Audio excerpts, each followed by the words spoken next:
准备好了。အားလုံးပဲမင်္ဂလာပါဒီနေ့သင်ခန်းစာလေးမှာတော့ Microsoft Excel မှာ data အချက်လက်တွေကို transpose လုပ်တဲ့နည်းလမ်းလေးကိုကျွန်တော်တို့လေ့လာရမှာဖြစ်ပါတယ်ဟုတ်ပြီ transpose လုပ်တယ်ဆိုတာကဥပမာအနေနဲ့ကျွန်တော်ဒီမှာဆိုရင်ကုန်းနဲ့ value ဆိုပြီးကျွန်တော်ဒီထဲမှာစီရင်စရာလေးဆွဲလိုက်တယ်ပေါ့နော် data လေးတွေကျွန်တော်ရေးထားလိုက်တယ်ဒါလေးကိုကျွန်တော်ကကုန်းနဲ့ value ကိုကျွန်တော်ကဒီမှာဆိုရင် dozen code dozen value ပေါ့ကျွန်တော်ဒီလိုမျိုးအထောင်လိုက်လေးရေးထားလိုက်တယ်ပေါ့နော်အထောင်လိုက်လေးစီရင်စရာရေးဆွဲထားလိုက်တယ်အဲ့လိုမျိုးရှိနေတဲ့ data တွေကနေပြီးတော့အထောင်လိုက်ဆွဲထားတဲ့ပုံစံကနေပြီးတော့ကျွန်တော်ဒီဘက်မှာအများလေးပြထားတဲ့အတိုင်းပေါ့နော်ဒီလိုမျိုးကျွန်တော်တို့အရှိလိုက်လေးရသွားအောင်နေရာချတာဖြစ်ပါတယ်ဟုတ်ပြီနော်ကျွန်တော်တို့ကဒီလိုမျိုးအထောင်လိုက်ရှိနေပြီးသား data တွေကိုကျွန်တော်ကဒီလိုမျိုးအရှိလိုက်ပုံစံပြောင်းပြီးလိုချင်တာပေါ့အဲ့လိုအခါမှာကျွန်တော်တို့က data အချက်လက်တွေကိုတစ်ခုချင်းစီပြန်ပြီးတော့လိုက်ပြီးတော့မရိုက်ပါဘူးကျွန်တော်ကဒီရှိနေပြီးသားအထောင်လိုက်ပုံစံကိုဒီလိုမျိုးအရှိလိုက်ဖြစ်သွားအောင်လို့ transpose လုပ်မှာဖြစ်ပါတယ်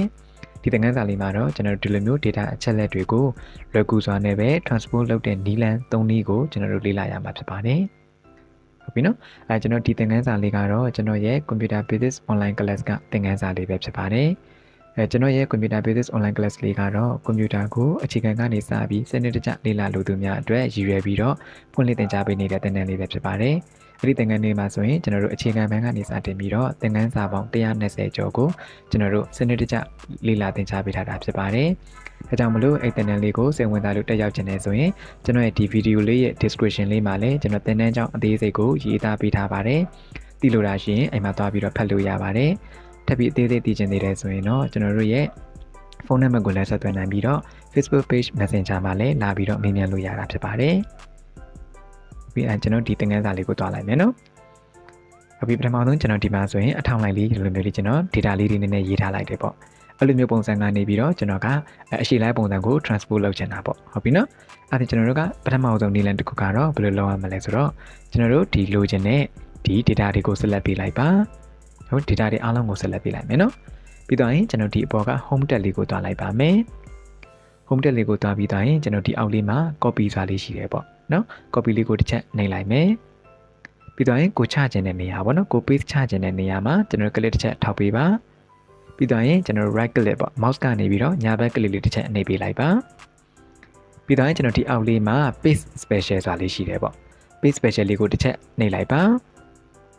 okay ဒါဆိုရင်ကျွန်တော်တို့ paste special ဆိုတဲ့ခေါင်းစဉ်လေးနဲ့ဒီလိုမျိုး box လေးကြာလာပါမယ်အဲ့ဒီခါမှာဒီအောက်ဆုံးလေးမှာ transpose ဆိုတာလေးရှိပါတယ်ဒီ transpose လေးမှာအမှန်ချက်လေးပေးလိုက်မယ်ပြီးတော့ရင်အောက်က okay လေးကိုတစ်ချက်နှိပ်လိုက်ပါမယ် okay ဒါဆိုရင်ကြည့်လိုက်ပါကျွန်တော်ဒီမှာကုန်တဲ့ value ဆိုပြီးတော့ကျွန်တော်ဒီလိုမျိုးအရှိလိုက်စရာလေးကိုရရှိမှာဖြစ်ပါတယ်ဟုတ်ပြီနော်ဒီဘက်မှာကျွန်တော်အထောင်လိုက်ရှိနေကြတဲ့စရာပုံစံကနေပြီးတော့အရှိလိုက်ပုံစံလေးကိုရရှိသွားတာဖြစ်ပါတယ်ဟုတ်ပြီနော်ပြီးတော့ရင်ကျွန်တော်တို့ကဒီလိုမျိုးပထမဆုံးနည်းလမ်းမှာတော့ကျွန်တော်ကဘာလုပ်လို့ရလဲဆိုတော့ဥပမာအနေနဲ့ပေါ့နော်ကျွန်တော်တို့ကဒီမှာcode A2611ကကျွန်တော် value ဆိုတဲ့အနေမှာ2000ပေါ့နော်ဟုတ်ပြီနော် value မှာ2000ဒီမှာ code A2611မှာ value က2000ပေါ့အဲကျွန်တော်တို့ကဒီမူရင်း data ကိုကျွန်တော်ကပြင်ကြည့်အောင်เนาะဥပမာအနေနဲ့ကျွန်တော်ဒီ2000လေးကိုကျွန်တော်က2000မဟုတ်ဘဲနဲ့3000ဆိုပြီးပြင်လိုက်မယ်เนาะခု10ရာ1000 3000ဆိုပြီးပြင်လိုက်မယ်အဲကျွန်တော်ဒီဘက်ကကောင်လေးပါလိုက်ပြီးတော့ပြောင်းသွားလားဆိုတာတစ်ချက်လောက်လေးကြည့်ကြည့်အောင်ဟုတ်ပြီเนาะအလိုလျောက်လိုက်ပြီးတော့ပြောင်းသွားပြီလားဆိုတာကျွန်တော်တစ်ချက်လောက်လေးကြည့်ကြည့်အောင်3000လို့ရေးပြီးကျွန်တော် enter လေးခေါက်လိုက်မယ်เนาะ enter နှိပ်လိုက်ပါမယ် okay ဒါသင်ကြည့်လိုက်ပါဒီမှာကျွန်တော်3000လို့ပြောင်းလိုက်ပြင်မယ်ဒီဘက်က value ဆိုတဲ့ဒီ2000လေးကတော့2000အတိုင်းပဲရှိနေတယ်ပေါ့နော်လိုက်ပြီးတော့အလိုလျောက်ပြောင်းလဲသွားတာမျိုးမဖြစ်ပါဘူးဟုတ်ဒါကတော့ကျွန်တော်ပထမဆုံးနည်းလမ်းလေးမှာကျွန်တော်တို့ဒီသတိထားရမယ့်တစ်ခုပေါ့နော်ပထမဆုံးနည်းလမ်းလေးမှာ transpose လုပ်လို့ရတယ်ဒါပေမဲ့ဒီဘက်ကမူရင်းအချက်လက်ကိုသွားပြင်လိုက်မယ်ဆိုရင်တော့ဒီဘက်မှာ transpose လုပ်သွားတဲ့နေရာမှာတော့လိုက်ပြီးတော့ပြောင်းမှာမဟုတ်ပါဘူးဟုတ်ပြီဒါဆိုကျွန်တော်ဒုတိယနည်းလမ်းလေးကိုကြည့်ကြည့်အောင်နော်ဒီဒါလေးကိုဖြတ်လိုက်မယ်နော်ဟုတ်ပြီဒုတိယနည်းလမ်းလေးကိုလုပ်ကြည့်မယ်ဒုတိယနည်းလမ်းလေးကတော့ဘယ်လိုလဲဆိုတော့ကျွန်တော်ဒီ formula သုံးတဲ့ပုံစံလေးပေါ့ဟုတ်ပြီနော်ကျွန်တော်ကကိုလိုချင်တဲ့နေရာလေးမှာ click ထောက်ထားမယ်ပြီးရင်ညီမျှခြင်း transpose ဆိုပြီးရေးမယ်ပေါ့နော် TRAN SPOC transpose ဟုတ်ပြီညီမျှခြင်း transpose ဆိုပြီးရေးလိုက်ပါတယ်ပြီးတော့ရင်တော့ခွင်းစာလေးခါလိုက်ပါခွင်းစာပေါ့နော်ခွင်းစာလေးပြီးတော့ရင်ကျွန်တော်တို့ရဲ့ဒီ data အချက်လက်အားလုံးကို select ပေးလိုက်ပါမယ်ဟုတ်ပြီနော် data တွေအကုန်လုံးကို select ပေးလိုက်မယ်ပြီးတော့ရင်ကျွန်တော်တို့ခွင့်ပိတ်လိုက်ပါမယ်ဟုတ်ပြီနော်ခွင့်ပိတ်လိုက်မယ်ပြီးရင်ကျွန်တော်တို့ keyboard ကနေပြီးတော့ enter လေးတစ်ချက်နှိပ်လိုက်ပါ Okay ဒါဆိုရင်ကြည့်လိုက်ပါကျွန်တော်ဒီမှာ error တက်နေတာကိုတွေ့ရမှာဖြစ်ပါတယ်အပြည့်မှန်ကိုမရရှိဘူးပေါ့နော် error တက်နေတယ်ဒါဆိုရင်ကျွန်တော်တို့က formula နဲ့ဘယ်လိုမျိုးသုံးရမလဲ error မတွေ့အောင်ပေါ့နော်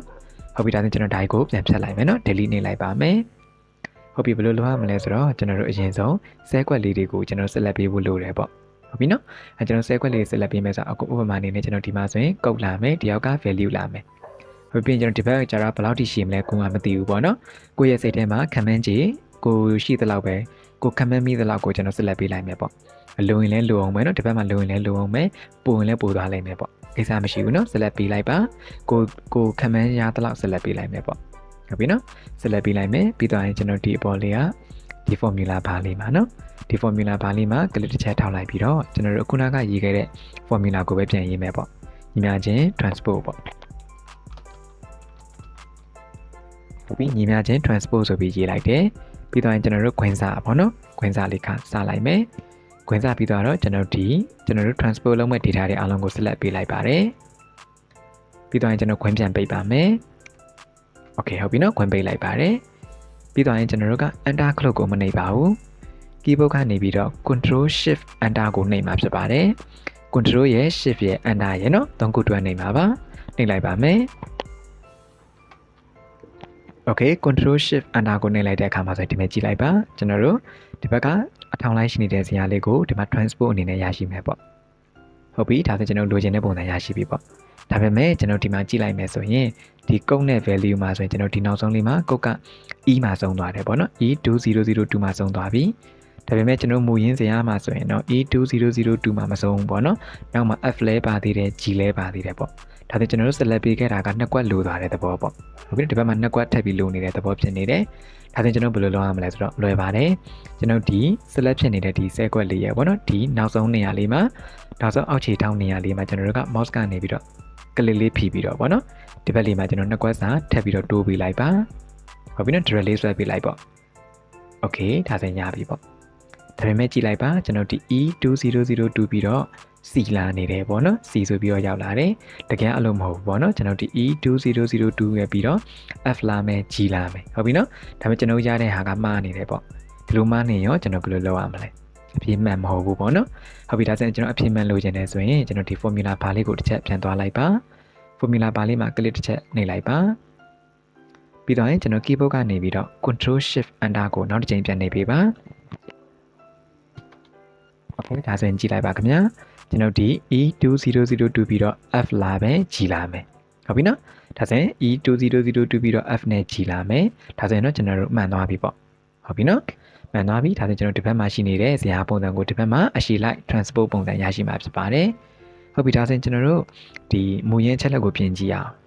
်ဥပမာအနေနဲ့ကျွန်တော်ဒီမှာ3000လေးကိုကျွန်တော်ပြန်လိုက်မယ်ပေါ့နော်အဲဒါကျွန်တော်ဒီ3000လေးကဘယ်လိုမျိုးပြန်လိုက်ပြောင်းသွားမလဲဆိုချက်လက်လေးကြည့်ကြည့်ရအောင်ဥပမာကျွန်တော်က3000မဟုတ်ဘဲနဲ့9000ပဲဆိုပါစို့နော်ခု10ရာထောင်ဆိုပြီးကျွန်တော်ပြန်လိုက်တယ်ဒါဆိုကျွန်တော်ဒီဘက်ကကောင်လေးကိုတစ်ချက်လောက်ကြည့်ကြည့်မယ်နော်အန်တာလေးတစ်ချက်နှိပ်လိုက်ပါမယ်โอเคကြည့်လိုက်ပါကျွန်တော်ဒီမှာ9000ဆိုပြီးပြန်လိုက်တဲ့အခါမှာဒီဘက်ကမူရင်းအကွက်ကိုပြန်လိုက်တဲ့အခါမှာဒီဘက်ကအကွက်လေးကပါလိုက်ပြီးတော့9000ဆိုပြီးတော့လိုက်ပြောင်းသွားတာကိုတွေ့ရမှာဖြစ်ပါတယ်ဒါကတော့ကျွန်တော်ဒုတိယနည်းလမ်းလေးပေါ့ဒုတိယနည်းလမ်းလေးမှာတော့ကျွန်တော်တို့ကဒီဘက်မူရင်းရှိနေပြီးသားဒီစည်ရင်စရာထဲမှာဒီ data တစ်ခုခုကိုကျွန်တော်ကပြင်ဆင်လိုက်တာနဲ့ဒီဘက်ကလိုက်ပြီးတော့ပါ auto လိုက်ပြီးတော့အလိုလျောက်လိုက်ပြီးပြောင်းသွားမှာဖြစ်ပါတယ